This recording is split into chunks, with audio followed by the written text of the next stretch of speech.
جادوگری جو جتنا بڑا جادوگر ہوتا تھا وہ اتنا قابل سمجھا جاتا تھا، یہاں تک کہ اس کو جو بڑا جادوگر ہوتا اس کو لوگ سجدہ کرتے تھے چھوٹے جادوگر۔ فرعون کے دربار میں یہی ہوا، موسیٰ علیہ السلام کو بلایا گیا ایک مرتبہ اور کہا کہ سارے جادوگروں کو ڈنکا ڈھول پٹوا کر کے بلایا۔ یہ اعجاز بتا رہے ہیں ہم قرآن مجید کا آپ کو کہ جس زمانے میں جس قوم میں جو نبی آتا وہ ایک معجزہ ایک اعجاز لے کر کے معجزہ لے کر کے آتے تھے، اور اللہ کے نبی صلی اللہ علیہ وسلم کا سب سے بڑا معجزہ قرآن مجید دل کی دنیا کیسے بدل دیا قرآن مجید نے، ہمارے اور آپ کے دل پہ اثر کیوں نہیں ڈال رہا ہے اس کی بھی بات میں کروں گا انشاءاللہ۔ لیکن یہ ہوتا ہے کہ موسیٰ علیہ السلام کے سامنے جب دربار میں پیش ہوئے، اللہ تعالیٰ نے کہا موسیٰ گھبرا مت، لاٹھی ڈال دے زمین پہ۔ جب سارے کے سارے جادوگر آئے، کھیل دکھانا شروع کیا، کسی نے رسی پھینکا، کسی نے کچھ پھینکا، سانپ بن گیا، یہ بڑا پورا موسیٰ علیہ السلام وہ میدان میں سارے لوگ جمع تھے، میلہ لگا ہوا تھا، کہا آج ٹیسٹ ہو جائے موسیٰ کا۔ بڑا کہتا ہے کہ ایک اللہ کی عبادت کرنا ہے، یہ سارے بتوں کو چھوڑنا ہے، فرعون کو جو ہے کہ خدائی کو جو ہے نا وہ تسلیم نہیں کرنا ہے۔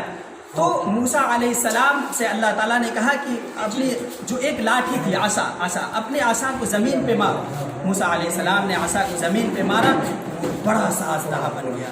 جو جادوگروں نے جو سانپ بنائے تھے رسی پھینک کر کے جادوگری کا کھیل دکھایا تھا، سب کو وہ عصا جو ہے وہ نگل گیا، بڑا سا اژدہا۔ تو جادوگر جو تھے تو ان کو تو معلوم ہوتا ہے کہ یہ ہمارا جو جادو ہے یہ جادو کے فن میں سے نہیں آتا، یعنی جتنے جادوگر تھے سب نے تسلیم کر لیا کہ یہ موسیٰ نے جو عصا پھینکا اور وہ بڑا سا اژدہا اور سانپ بن گیا وہ کوئی جادوگری نہیں ہے، وہ سب نے تسلیم کر لیا جو جادوگر تھے اور موسیٰ علیہ السلام پر ایمان لائے۔ اس کے بعد فرعون نے وہاں کھیل کیا، انشاءاللہ تفسیر کی کتابوں میں سورہ بقرہ میں ہم پڑھیں گے آگے۔ لیکن کہنے کا یہ ہے کہ وہاں جادوگری کا فن چلتا تھا، تو موسیٰ علیہ السلام کو اللہ تبارک و تعالیٰ نے وہ معجزہ دیا کہ لاٹھی کو پھینکا تو سانپ بن گیا بڑا سا، اور سارے جادوگر کے سانپ کو نگل لیا، لاٹھی کو مارا تو دریا میں راستہ بن گیا، اسی طرح کا معجزہ۔ اور عیسیٰ علیہ السلام کا زمانہ جب آیا، اور آپ لوگ تاریخ جب پڑھیں گے ہسٹری، تو عیسیٰ علیہ السلام یہ فلسطین اور شام کے علاقے میں آئے تھے، اور وہ زمانہ تھا وہ جو بڑے بڑے سائنٹسٹ اور وہ دوا کو بنانے والے یونان طب کے ماہرین کا زمانہ تھا، بہت طب کے ماہرین کا زمانہ تھا، ڈاکٹری کا فن جسے آج کہہ لیجیے وہ زمانہ تھا۔ اللہ تبارک و تعالیٰ نے عیسیٰ علیہ السلام کو وہاں بھیجا، اور اللہ تعالیٰ نے عیسیٰ علیہ السلام کو وہ طاقت دی کہ کسی کو بیمار شخص کو پھونک مار دیتے وہ ٹھیک ہو جاتا۔ وہ جو پیدائشی اندھا ہوتا ہے جس کا علاج پیدائشی اندھے کا علاج نہیں کرتے ڈاکٹر، پیدائشی اندھا جو نابینا ماں کے پیٹ سے ہی پیدا ہوا ہو، جس کو آنکھ نہیں ہے، اللہ تبارک و تعالیٰ نے اتنا بڑا معجزہ دیا کہ آنکھ پہ ہاتھ پھیر دیتے تو عیسیٰ علیہ السلام تو وہ ٹھیک ہو جاتا، بینائی لوٹ آتی تھی۔ اللہ تعالیٰ نے مردہ کو زندہ کرنے کا فن دیا حضرت عیسیٰ علیہ السلام کو، تم باذن اللہ کہہ کر کے کسی خبر پہ مارتے وہ اٹھ کے کھڑا ہو جاتا، یہ فن دیا تھا۔ اور کسی کوڑھی کو آپ حضرت عیسیٰ علیہ السلام، وہ کوڑ جو پورے بدن میں برس کا مرض ہوتا ہے، اسے اگر ہاتھ پھیر دیتے وہ ٹھیک ہو جاتا تھا۔ وہ زمانے میں سارے لوگوں نے تسلیم کیا یہ کوئی جادوگری نہیں ہے۔ لیکن یہ قرآن کا نمبر آیا جب اللہ کے رسول صلی اللہ علیہ وسلم جب تشریف لائے، تو آپ کو پتہ ہے کہ اللہ کے رسول صلی اللہ علیہ وسلم مکے میں تشریف لائے، اور مکہ میں عرب آپ نے اکثر سنا ہوگا کہ عربوں کو سب سے زیادہ، عرب کا معنی یہی ہوتا ہے، عربوں کو سب سے زیادہ فخر تھا اپنی زبان دانی پہ، اپنی زبان پہ۔ وہ عرب میں سب سے یہ قابل شخص وہ جانا جاتا تھا جو سب سے بڑا شاعر ہوتا تھا، شعر و شاعری کہنے کا فن۔ اگر شوق جسے ہو جو مدرسے لائن سے کچھ عربی پڑھے ہو تو ان کو پتہ ہوگا کہ وہ بہت سے زمانے جاہلیت کے اشعار کی کتابیں ہمیں پڑھائی جاتی ہیں عربی مدارس میں قرآن کو سمجھنے کے لیے، یعنی ان کی زبان اتنی ٹکسالی زبان تھی، خالص زبان تھی کہ اللہ تبارک و تعالیٰ کو وہ زبان اتنی پسند آئی کہ اللہ نے اسی زبان میں قرآن نازل کیا۔ اور وہ زبان، وہ شاعری جو وہاں فن، کسی قوم میں جب کوئی شاعر پیدا ہوتا تھا، وہاں کسی قبیلے میں کسی خاندان میں شاعر پیدا ہوتا تو وہ پارٹی کرتے تھے، لوگوں کو بلا کے دعوت کرتے، اور ان کو اپنی زبان پہ اتنا فخر تھا، وہ عربی عجمی وہیں سے نکلا ہوا ہے۔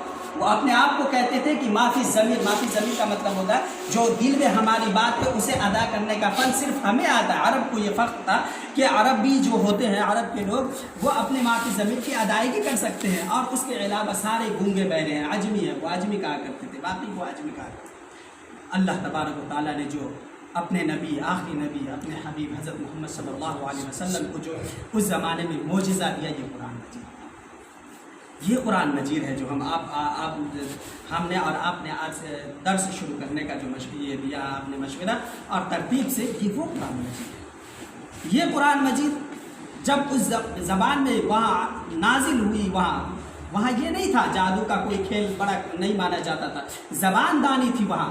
جب یہ قرآن نازل ہونا شروع ہوا تو جو شاعر تھے بڑے بڑے، آپ کو پتہ ہوگا یہ خانہ کعبہ جو ہے، خانہ کعبہ پہ 7 شعراء کے شعر کو لکھ کر کے لٹکا دیا گیا تھا، سونے کے پانی سے لکھ کر کے لٹکا دیا گیا تھا، 7 معلقات اسے کہتے ہیں۔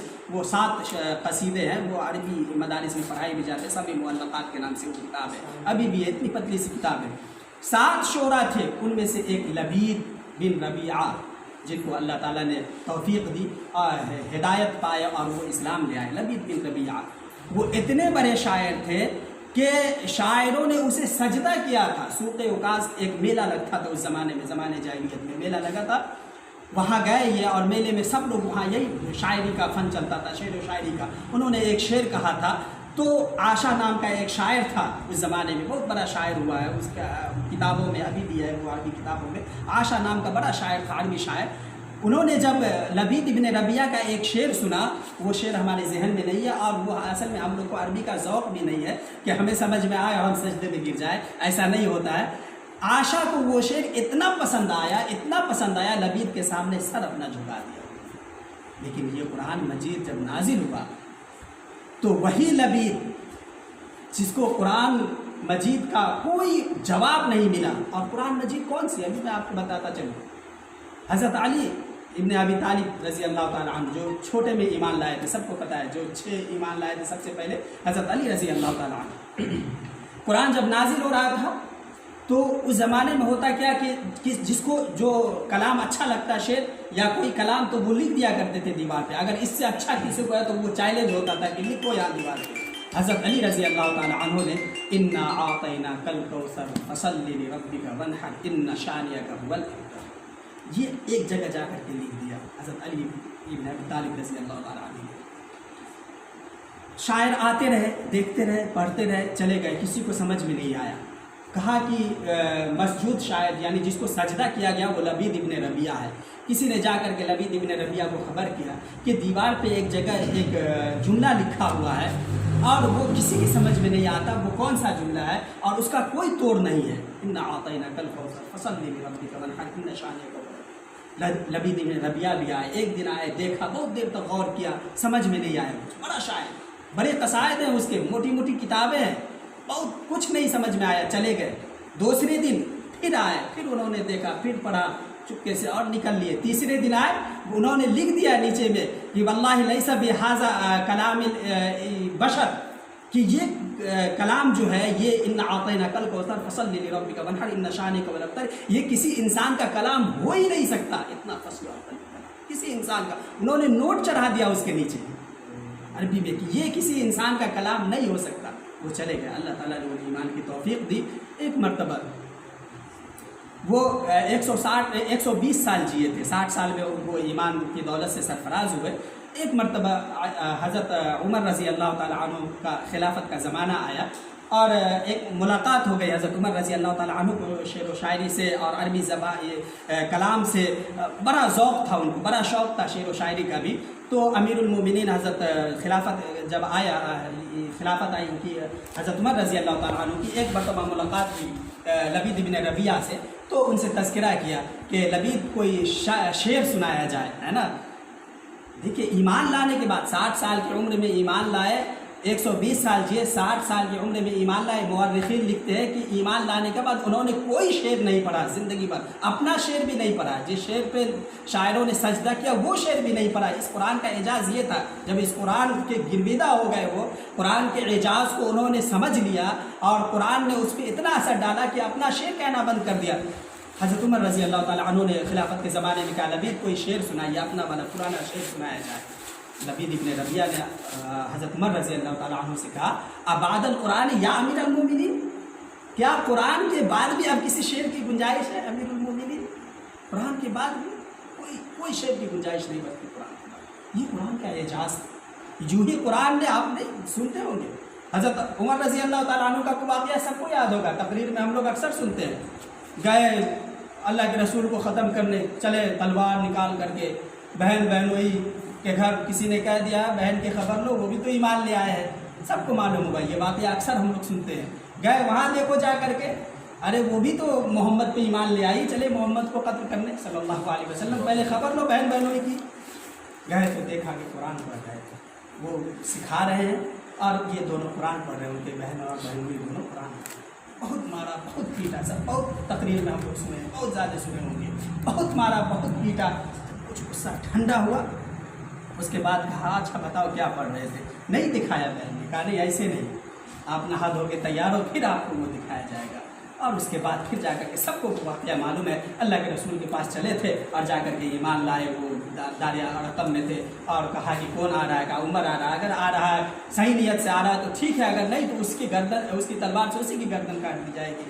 اور جا کر کے اللہ کے رسول صلی اللہ علیہ وسلم کے ہاتھ پہ ایمان لائے. حضرت عمر رضی اللہ تعالیٰ عنہ خود اپنا ایک واقعہ بیان کرتے ہیں جو ہم لوگ نہیں سنتے, یہ واقعہ سب لوگ سنتے. حضرت عمر رضی اللہ تعالیٰ عنہ کہتے ہیں وہ جب مکہ کے اس ریاست کے وزیر خارجہ تھے, وہ وزیر خارجہ وہ ہوتے جو بدیش منتری جسے ہم لوگ کہتے ہیں آج کل, وہ باہر جا کر کے بات کرتے تھے مکہ کی طرف سے, ریاست کی طرف سے وہ اپنی بات رکھتے تھے, منواتے تھے, سمجھاتے تھے. تو وزیر خارجہ تھے یہ مکہ کی ریاست کے حضرت عمر رضی اللہ تعالیٰ عنہ. وہ بیان کرتے ہیں, بڑا شوق, بڑا ذوق تھا ان کو عربی زبان کا, عربی شعر کا. ایک مرتبہ وہ بتاتے ہیں کہ رات میں کہیں سے واپس آ رہے تھے اور آ رہے تھے اللہ کے رسول صلی اللہ علیہ وسلم خانہ کعبہ میں. اس وقت 1400 سال پہلے نہ کوئی لائٹ, نہ کوئی یہ اس طرح کا پورا تام جھام جو آج کل ہم لوگ موبائل میں دیکھ کر کے پتہ لگتا ہے کیا ہے خانہ کعبہ, کیا ہے مکہ. اس زمانے میں ایسا نہیں تھا. 1400 سال پہلے تصور کریں, خانہ کعبہ میں اللہ کے رسول صلی اللہ علیہ وسلم سورہ حاقہ کی تلاوت کر رہے ہیں. حضرت عمر خود اپنا واقعہ بیان کرتے ہیں کہ مجھے لگا قرآن کو سن کر کے, اس کے بعد وہ ایمان لانے والا واقعہ پیش آیا. حضرت عمر رضی اللہ تعالیٰ عنہ کہتے ہیں کہ مجھے لگا پہلی مرتبہ قرآن کو سن کر کے کہ میرا دل سینے سے نکل کر کے پھٹ جائے گا, ایسا لگا. وہ واقعہ یوں بیان کرتا ہے حضرت عمر رضی اللہ تعالیٰ عنہ کہ ایک مرتبہ کہیں سے واپس آ رہے تھے, شام ہو گئی, رات ہو گئی تھی, اور خانہ کعبہ میں اللہ کے رسول صلی اللہ علیہ وسلم سورہ حاقہ کی تلاوت کر رہے تھے. اگر سورہ حاقہ کسی کو یاد ہو تو پڑھنے میں بڑا اچھا لگتا ہے, سمجھ میں نہ آئے ہم لوگوں کو لیکن پڑھنے میں بڑا اچھا لگے گا. نماز میں آپ سنیں گے تو بھی بڑا اچھا لگے گا, کوئی اچھے تجوید کے ساتھ, قرأت کے ساتھ, کوئی حافظ صاحب قاری صاحب پڑھے الحاقۃ ما الحاقۃ وما ادراک ما الحاقۃ, بڑا اچھا لگے گا. حضرت عمر رضی اللہ تعالیٰ عنہ بتاتے ہیں کہ سورہ حاقہ کی تلاوت ہو رہی تھی. حضرت عمر رضی اللہ تعالیٰ عنہ اتنے بڑے سردار تھے اور وہ چھپ کر کے, وہ جو غلاف لگا ہوا ہے خانہ کعبہ میں, چھپ کر کے سننا شروع کیے. دن میں کھلا سن نہیں سکتے تھے, پہلی دفعہ قرآن سننے کا موقع ملا, وہ بھی اللہ کے رسول صلی اللہ علیہ وسلم. اندھیری رات ہو رہی تھی اور اللہ کے رسول سے سورہ حاقہ کی تلاوت ہو رہی تھی. کیا منظر رہا ہوگا یہ ہم اور آپ اندازہ نہیں لگا سکتے. حضرت عمر رضی اللہ تعالیٰ عنہ کہتے ہیں وہ اپنا تجزیہ بیان کرتے ہیں, مجھے لگا کہ میرا دل نکل کر کے پھٹ جائے گا. حضرت عمر رضی اللہ تعالیٰ عنہ نے کہا وہ سنتے رہے اور سنتے جب دل میں رہا نہیں گیا, برداشت سے باہر ہو گیا, تو انہوں نے کہا کہ یہ لگتا ہے کسی شاعر کا کلام ہے, یہ کوئی شاعر ہی ایسا کہہ سکتا ہے, کسی شاعر کا کلام ہے. اللہ کے رسول صلی اللہ علیہ وسلم کی زبان سے اسی وقت نکلا وما هو بقول شاعر قلیلا ما تؤمنون. جب ان کے دل میں خیال آیا کہ یہ کسی شاعر کا کلام ہو سکتا ہے, تو اللہ کے رسول کے جب اسی سورہ میں وما هو بقول شاعر قلیلا ما تؤمنون, یہ کسی شاعر کا کلام نہیں ہے, تم ایمان نہیں لاتے. اس کے بعد پھر حضرت عمر رضی اللہ تعالیٰ عنہ نے کہا یہ شاعر کا کلام نہیں, تو ضرور قائل کا کلام ہوگا, کسی کاہن کا کلام ہوگا. پھر اللہ کے رسول کی زبان سے نکلا, رسالت مآب صلی اللہ علیہ وسلم کی زبان سے وما هو بقول کاہن قلیلا ما تذکرون, یہ کسی کاہن کا بھی کلام نہیں ہے, تم تو یاد دہانی حاصل نہیں کرتے. اس کے بعد کہا جب یہ کسی شاعر کا کلام نہیں, کسی کاہن کا کلام نہیں, تو کس کا کلام ہو سکتا ہے ایسا کہ میرا دل سینے سے نکل کے پھٹنے کو تیار ہے. اللہ تبارک و تعالیٰ نے حضرت اللہ کے نبی صلی اللہ علیہ وسلم کی زبان سے تنزیل من رب العالمین, یہ تو دونوں جہاں کے رب کی جانب سے نازل کردہ کلام. اس کے بعد کسی طرح دل کو سمجھاتے ہوئے وہاں سے آئے حضرت عمر رضی اللہ تعالیٰ عنہ, اور وہ جو واقعہ میں نے پہلے بیان کیا تھا وہ اسی کشمکش میں کہ پوری ہم جیسا سخت, یعنی وہ بہت سخت انسان تھے حضرت عمر رضی اللہ تعالیٰ عنہ. آپ کو پتہ ہوگا جلالی صحابہ کہا جاتا ہے,